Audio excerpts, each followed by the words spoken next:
Rebonjour et bienvenue sur la mécanique universelle. Alors aujourd'hui nous sommes toujours le 3 février 2022, un jeudi, et je continue ma lecture du livre écrit par Will Durant, Vie et doctrine des philosophes, dans la partie qu'il consacre à Schopenhauer.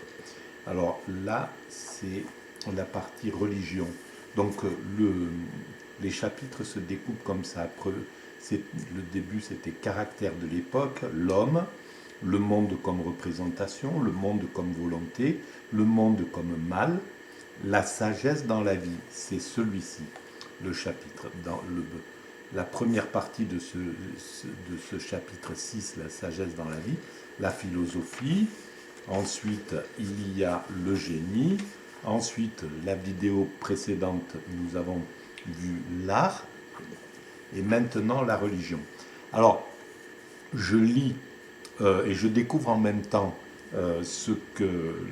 la description que fait, l'analyse que fait Will Durant de la philosophie de Schopenhauer, et j'élabore, voilà, ça me permet de pouvoir expliquer plus précisément ma philosophie. L'humanité est destinée à atteindre sa perfection, son ultime perfection, que l'on retrouve sur le site mécaniqueuniverselle.net. Voilà, donc j'essaye de démontrer dans cette philosophie que l'humanité ne peut pas ne pas aller vers son ultime perfection, qui est l'accession à la sagesse, au bonheur, à l'unité universelle, à la paix universelle, à l'extase. Voilà.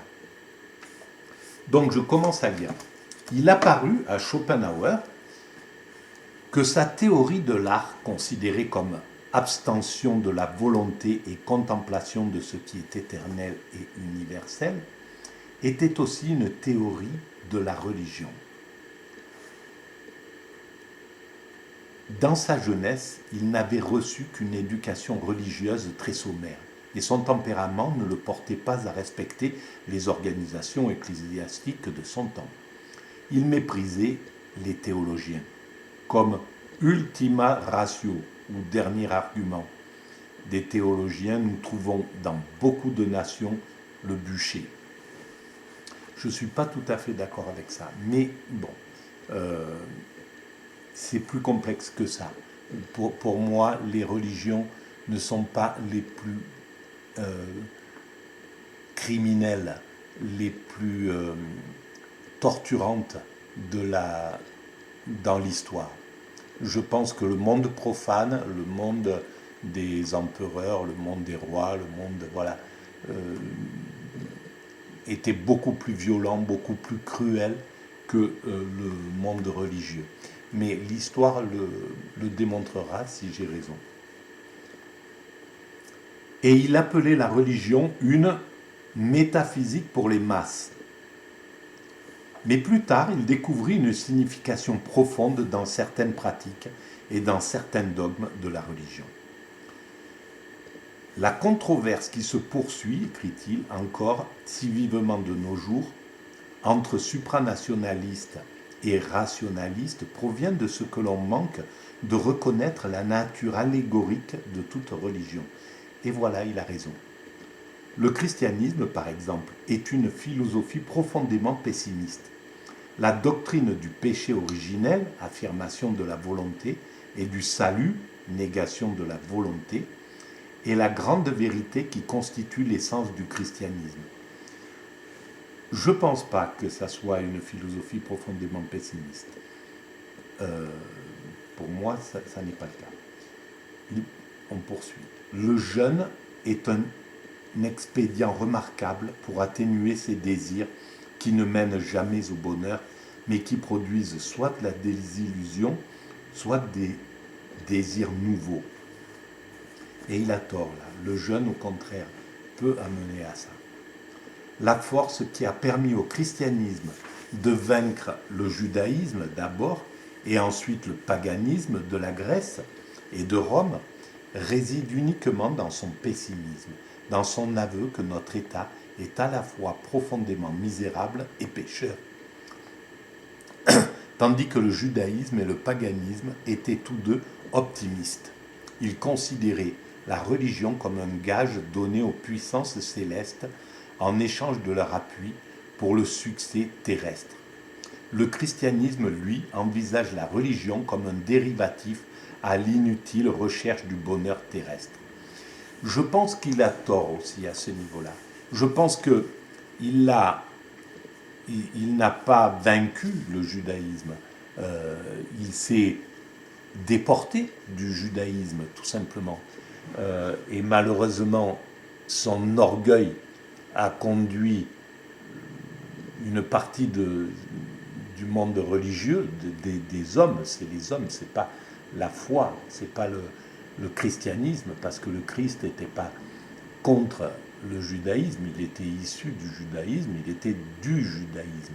Donc, il avait du respect pour le judaïsme, il voulait le réformer, tout simplement. C'est un désir de réforme, comme les protestants se sont désolidarisés, se sont excentrés, mais simplement parce que le système n'a pas voulu se réformer. S'il avait voulu se réformer, il aurait inclus, malgré tout, celui le réformateur. Et c'est peut-être la même chose pour le judaïsme, qui n'a pas accepté de garder en son sein le Christ. Voilà. Et donc, il n'y a pas ce n'est pas un débordement, parce que le judaïsme aujourd'hui a encore sa place, la même place qu'il avait à l'origine, sa place de mère du christianisme et de l'islam. Et progressivement, maintenant que l'humanité prend conscience de la maltraitance que le christianisme a eu envers le judaïsme, et peut-être une partie aussi de l'islam, que nous devons dépasser ça, que nous devons progressivement comprendre, et je pense que ça va venir, que l'humanité doit, le christianisme doit comprendre que sa mère, c'est le judaïsme. Et donc, et comprendre qu'en fait, elle est que tout ce qu'elle sait, que tout ce que le christianisme sait, il le doit au judaïsme. Et donc, développer ce qui est juste dans une famille, c'est-à-dire le respect de la fille à la mère, et réciproquement, bien sûr, mais voilà, que ce respect doit être l'avenir, et pareil pour la fille cadette, ce respect doit émerger. Et c'est ce qui adviendra. Ça prendra encore quelques décennies peut-être, mais on est sur la voie de la réconciliation, on est sur la voie de la compréhension, on est sur la voie de la bienveillance du christianisme et sans doute de l'islam envers leur mère symbolique. Voilà. Et par contre, c'est tout à fait autre chose avec les religions monothéistes. Parce que les religions polythéistes de la Grèce ou de la Rome, le christianisme, effectivement, les a dépassés et les a alors, à ce moment-là, éteints. Et c'est lui qui a pris et c'est le monothéisme qui a pris le pouvoir à ce moment-là. Parce qu'il fallait... Là c'est un remplacement à ce moment-là, en réalité. Mais ce n'est pas le cas pour le judaïsme, qui a toute sa valeur, sa profondeur, et qui deviendra de plus en plus visible, lisible, l'importance du judaïsme pour le monothéisme.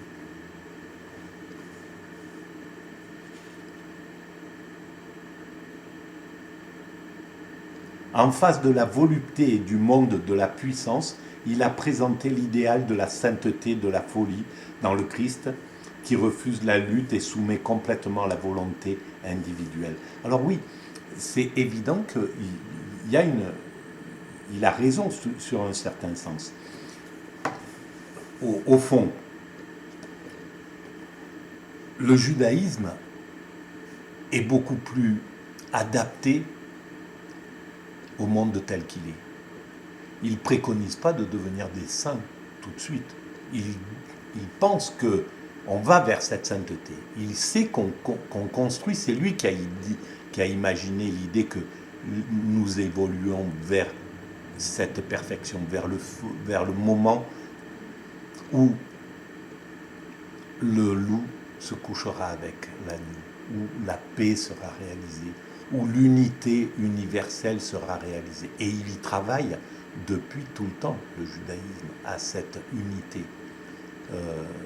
C'est vraiment, c'est admirable. Et quand on prend vraiment conscience de tout ce travail qu'il a apporté justement à l'humanité, pour fédérer cette humanité, et pourquoi symboliquement il est une sorte de diamant répandu dans chaque nation, comme si symboliquement il était le moteur de l'unification.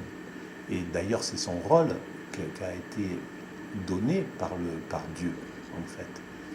Donc tout ça c'est... Et on peut le voir que comme des intuitions, mais c'est des intuitions extraordinaires.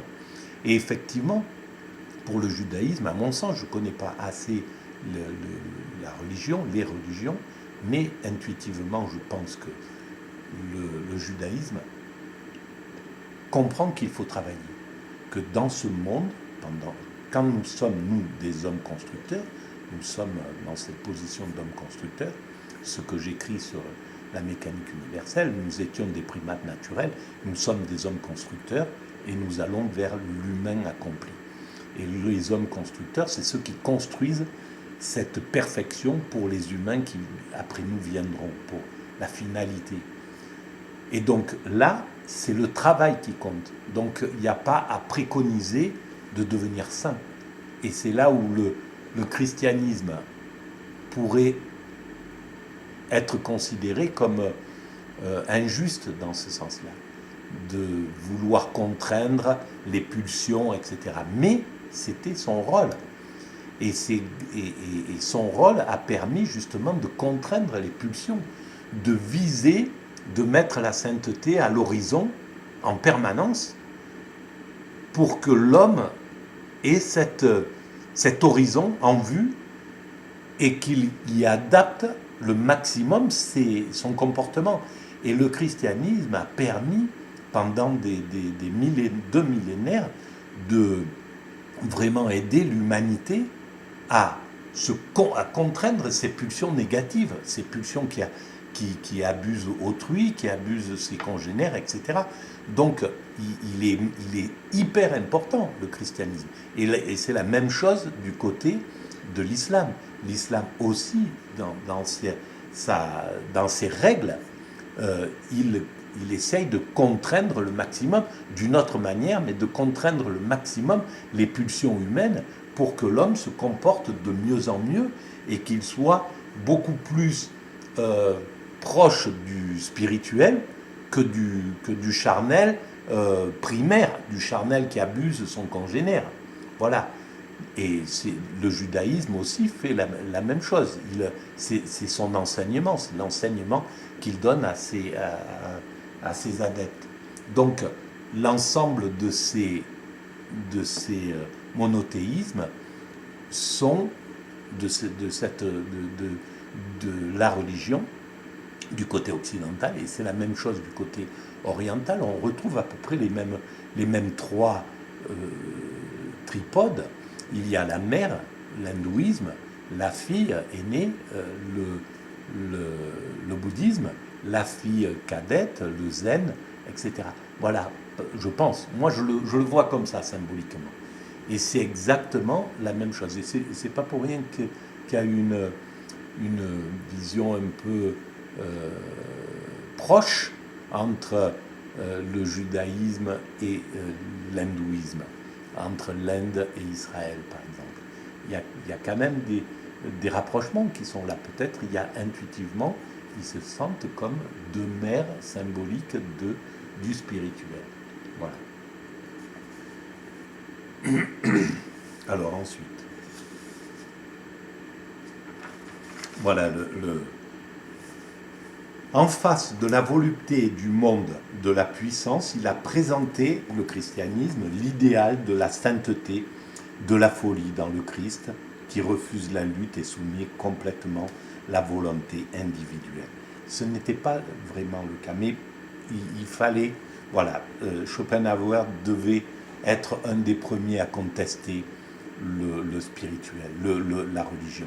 Il fallait qu'il s'oppose à cette religion, qu'il la critique pour passer à un autre niveau, pour ramener la religion à son origine, c'est-à-dire la sortir du politique dans lequel elle était engluée au XIXe siècle. À cette époque-là, elle avait une influence énorme. Et progressivement, c'est un des premiers à marteler, en fait, pas à marteler, mais à, à, à attaquer la religion pour qu'elle retrouve sa mission première qui est spirituelle et non pas politique. Et voilà, 200 ans après, 100 et quelques années après, on voit que l'ensemble de ce travail de coup de boutoir contre la religion a fait refluer le religieux du politique. Voilà, malheureusement, il est remplacé par le marché et ça ne marche pas. On voit qu'il y a quelque chose qui... Voilà, c'est pas l'idéal. À côté du politique, ce n'est pas le marchand qui doit être là et ce n'est pas non plus le religieux. Mais ou peut-être il faut qu'il y ait le marchand, le religieux, mais en grande partie le philosophe, le moraliste, l'éthique. Voilà, c'est peut-être ça qui manque autour comme conseiller du politique. Aujourd'hui, c'est le marchand qui est le conseiller et c'est catastrophique pour l'humanité. Ça a été important pour passer à la mondialisation. Il fallait que ça soit ça, il fallait que ça soit le marché qui prenne le pouvoir, que ça soit lui qui, voilà, c'est les milliardaires en fait qui régissent ce monde. Mais maintenant que la mondialisation a été posée, il faut exclure, il faut faire refluer le marché du politique et ramener les valeurs fondamentales de l'humanité à côté du politique. Voilà mon point de vue. Le bouddhisme va plus loin que le christianisme parce qu'il fait de l'anéantissement de la volonté le tout de la religion et prêche le nirvana comme le but de tout développement personnel. Voilà, on arrive à cela. Donc Schopenhauer, il avance dans cette vision. C'est extraordinaire. Alors la seule chose, voilà, moi, mais c'est presque 200 ans plus tard, je pense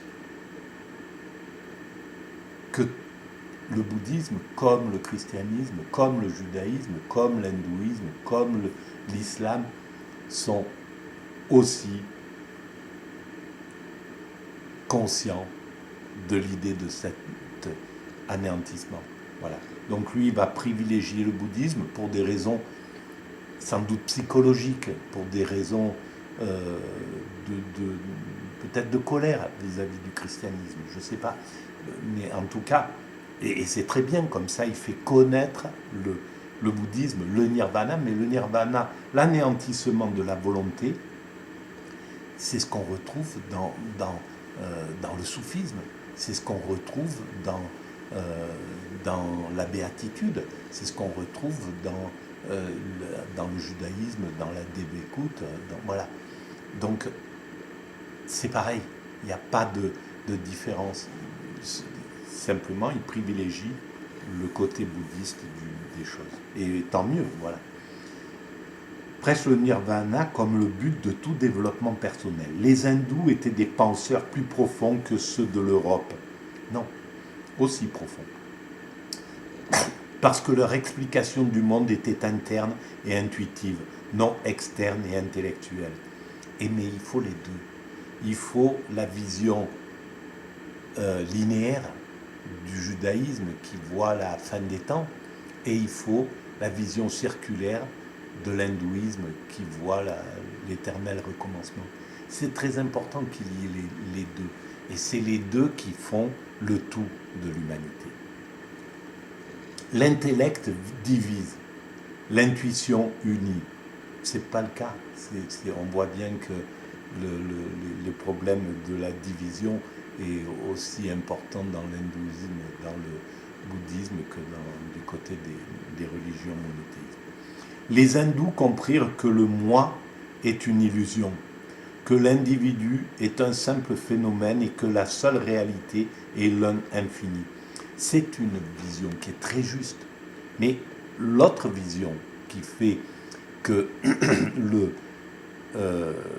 le moi est essentiel du côté des monothéismes, du côté de l'Occident, que l'ego est quelque chose, fait que nous sommes dans un système qui lutte contre l'adversité, qui n'est pas fataliste, qui est l'inverse du fatalisme, et qui donc a pris en main le progrès technique, justement parce qu'il refuse l'idée de penser le moi comme une illusion. Il le sait que c'est une illusion, le moi, mais il se convainc de l'inverse, l'Occident. Et c'est pour ça qu'il s'est positionné à l'avant-garde de la technique, de l'action, de l'activité, de la construction, etc. Voilà. Donc il faut les deux, c'est très important. Et une illusion, que l'individu est un simple phénomène et que la seule réalité est l'un infini. Voilà ce que tu es. Quiconque est capable de se dire cela soi-même au regard de tout être avec lequel il entre en contact, quiconque possède assez de lucidité d'esprit pour comprendre que nous sommes tous membres d'un seul organisme, là je suis entièrement d'accord, que nous formons tous de petits courants dans un océan de volonté, et c'est ce que dit le judaïsme, le christianisme, l'islam, est assuré de toute vertu et de toute félicité, et se trouve sur la voie qui mène directement au salut. Schopenhauer ne pense pas que le christianisme puisse jamais détrôner le bouddhisme en Orient. Mais il a raison, bien sûr, mais il ne le détrônera pas. Mais il y aura fusion, c'est tout. Et cette fusion, peut-être ça mettra 10, 20, 50, 100, 200 ans, mais cette fusion du spirituel viendra, parce que elle fait partie de l'ultime perfection à laquelle aboutira l'humanité. Il y aura l'unité universelle de l'ensemble des nations, de l'ensemble des peuples. Tout fusionnera au fond de l'humanité.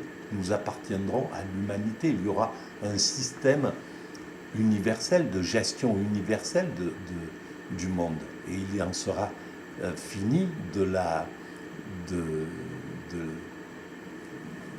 des animosités, du racisme, des guerres entre communautés, etc.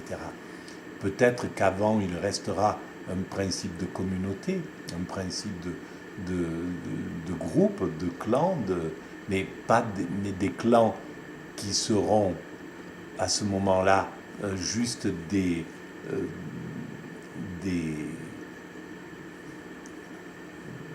comment on peut dire, des traditions, des petites traditions, mais pour le tourisme, quoi. Voilà, ça sera quelque chose qu'on préservera parce que c'est important pendant un temps de rester, d'être le confort de la communauté, du clan, du groupe humain, il est important. On a encore besoin de cela. Mais un jour, ça sera dépassé. Mais ce sera plus des clans, ça sera plus des communautés hostiles, antagonistes, ça sera des communautés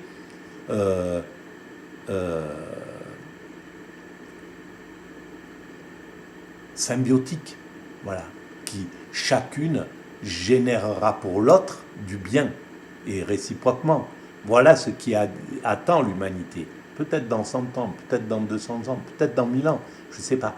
Mais on sera obligé d'aller vers cette finalité. L'humanité ne pourra pas s'arrêter avant d'atteindre ce type d'état de choses. Et au-dessus de ça, il y a le fonctionnement tout à fait universel.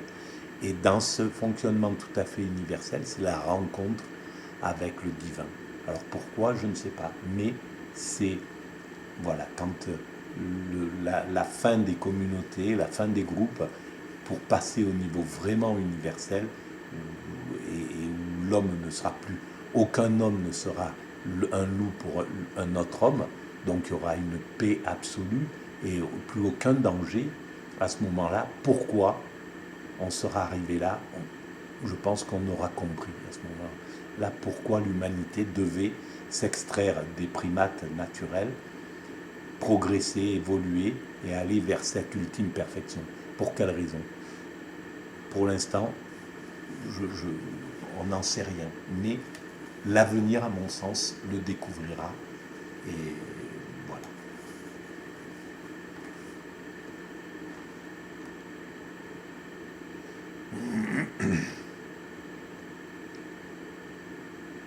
Schopenhauer ne pense pas que le christianisme puisse jamais détrôner le bouddhisme en Orient. Le tenter serait ainsi aussi vain, écrit-il, que de tirer des boulets de canon contre une falaise. Il a raison, mais c'est bien ce que je dis. Voilà. C'est plutôt la philosophie de l'Inde qui pénètre en Europe et qui doit modifier profondément notre science et notre pensée. Non, elle doit inséminer la pensée, mais comme l'inverse doit inséminer la pensée asiatique. Et c'est ce qui est en train de se passer dans le monde, tranquillement, en douceur. Mais il n'y aura pas de remplacement. C'est aussi absurde que le remplacement que préconisé par un politique, par un homme politique actuellement. Il n'y a aucun danger à ce que l'islam remplace l'Occident. Voilà, ça n'a rien à voir. Les seuls qui ont remplacé un peuple, d'une certaine manière, c'était par le militaire, par la violence, par la guerre et, et par l'inconscience et l'irrespect, etc. Et c'était, voilà, aux États-Unis, les conquistadors. Mais sinon, il n'y a jamais une immigration qui a remplacé un peuple, qui a pris le pouvoir sur un autre peuple. Des pays où il y avait plus de 10% d'immigration, il y en a eu énormément. Et il y en a encore partout en France, dans le monde. Malheureusement, les guerres engendrent cela. Et c'est pas pour ça qu'il y a du remplacement. Au final, il y a toujours fusion des arrivants, il y a fusion des migrants dans la nation, dans le pays, dans le groupe. Et même si la nation, elle commence à devenir européenne, donc si on passe du national au continental, ça sera une fusion dans le continental. Voilà. Mais le continent restera ce qu'il est. C'est comme ça. C'est une totale idiotie de penser au grand remplacement.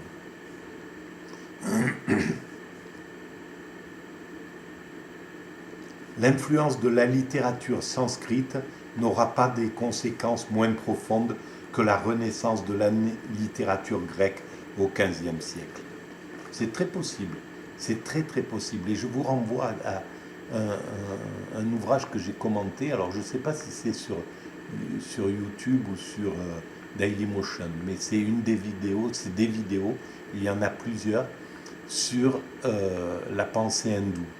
Voilà, je vous ramène, et ce livre a été majeur pour moi. Je le trouve vraiment très très intéressant. Je ne me rappelle plus ni l'auteur ni le nom exact du philosophe qui le présente. La suprême sagesse, par conséquent, c'est le nirvana, qui consiste à se réduire soi-même à un minimum de désir et de volonté. La volonté du monde est plus forte que la nôtre. C'est donc tout de suite. Il écrit Schopenhauer. Moins la volonté est excitée, moins nous souffrons. Et c'est vrai. Les grands chefs-d'œuvre, mais c'est pareil, ils préconisent toujours cette chose qui est trop en avance. On ne peut pas le préconiser à l'ensemble. On peut dire, voilà, je vous montre que si vous anéantissez votre moi, votre ego, votre volonté, vos velléités, si vous vous recentrez dans le présent absolu, dans la contemplation, vous ressentirez le bonheur. Vous écarterez toutes les souffrances. On peut dire ça, mais maintenant, on ne peut pas le préconiser parce que l'homme doit encore être dans ses pulsions, ses souffrances pour finir de construire le monde. On a besoin de cela. Donc ça peut concerner que quelques éclaireurs qui ont envie de faire ça. D'ailleurs, c'est extrêmement difficile d'atteindre ce nirvana. C'est pas pour rien que c'est difficile. C'est un travail de longue haleine. Et donc, pour l'instant, ça n'est pas à la portée de l'homme constructeur. L'homme constructeur doit construire et souffrir et avoir du plaisir, voilà, en remerciement de sa construction. Les grands chefs-d'œuvre de la peinture ont toujours représenté des visages sur lesquels nous voyons l'expression de la plus parfaite connaissance, c'est-à-dire de celle qui n'est pas dirigée vers les choses particulières, mais qui a réussi à pacifier toute volonté.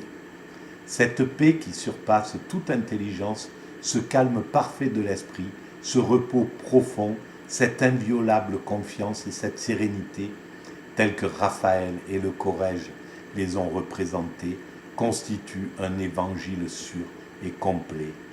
Seule la connaissance demeure, la volonté s'est évanouie. Voilà ce qu'écrit Schopenhauer. C'est extraordinaire.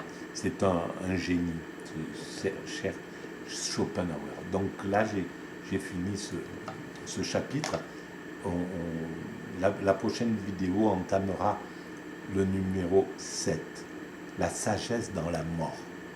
Et alors ça sera très intéressant parce que j'ai pas osé vraiment. Je sais que pour moi, l'humanité, j'essaye de démontrer mécaniquement, de façon rationnelle, que l'humanité ne peut pas ne pas aller vers l'extase, le nirvana, la béatitude, voilà, cet état de sagesse absolue. Et évidemment, au fond de moi, il y a quelque chose qui me dit que c'est la mort. C'est aussi la mort, c'est la mort facile, la mort possible, l'extinction. Et alors pourquoi l'humanité devrait atteindre cette extinction? Quel est le sens de cette extinction? Si c'est l'extinction, c'est pas sûr. Peut-être qu'elle se contentera de jubiler l'extase, de vivre cette extase, le nirvana, mais en restant juste en deçà de l'extinction totale. Mais on va peut-être voir avec ce chapitre 7, la sagesse dans la mort, peut-être que c'est ça. Pourquoi l'Asie, pourquoi l'hindouisme, le bouddhisme préconisent de ne plus renaître? Quel est le sens de ça? Voilà. J'ai pas voulu plonger là-dedans jusqu'à présent, parce que c'était un peu délicat. Je sais que je vais le comprendre, cette chose aussi. Je suis resté à l'idée, je travaille le chapitre sur la mort, mais sur l'idée que la mort est un passage obligatoire dans l'extase. On meurt tous dans l'extase. On passe tous par l'extase. Entre le moment où on est vivant et le moment où nous sommes morts, il y a un passage, le passage obligatoirement dans l'extase. C'est le dernier chapitre de la mécanique universelle. Je vous renvoie à cet endroit. Donc j'ai voulu rester sur cette réflexion positiviste pour savoir que on meurt dans la béatitude, on meurt dans l'amour en fait, dans l'amour absolu. Voilà. Et c'est valable pour tout le monde, autant pour celui qui le voyou qui a reçu une balle et qui gît là, et quand il est en train de passer, son esprit est en train de passer d'un état à l'autre, il passe dans l'amour obligatoirement. Voilà. Et donc, c'est valable pour le sein également. Voilà pour cette nouvelle vidéo. Je vous remercie de vos écoutes rares mais précieuses. À très bientôt.